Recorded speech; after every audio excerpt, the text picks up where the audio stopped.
দেখি জিব্বা দেখি লুকায় লুকায় জাম খাইছস না এবার তুমি যাও তুমি আসো এই শশা কাদের মধ্যে খেলে তো আসো খাবে সাথী তাড়াতাড়ি চল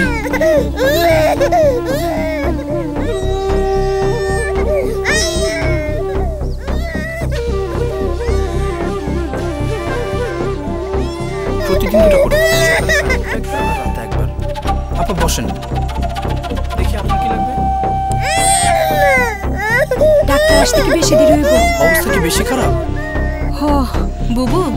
আপনার মোবাইলটা কি বাংলা লিংক তাইলে বুবু ডাক্তার আসতে আসতে 7-8-9 একটা ফোন দেন সবার জন্য চিকিৎসা সেবা নিশ্চিত করার জন্যই বাংলা লিংক হেলথ লিংক 7-8-9 আমাদের অভিজ্ঞ ডাক্তাররা আপনাকে দেবেন প্রয়োজনীয় স্বাস্থ্য সেবার পরামর্শ ফোন করুন আর জেনে নিন স্বাস্থ্য সংক্রান্ত যে কোনো প্রশ্নের সমাধান হ্যালো 7-8-9 একজন গুলতিতে ব্যথা পাইছে বাংলা লিংক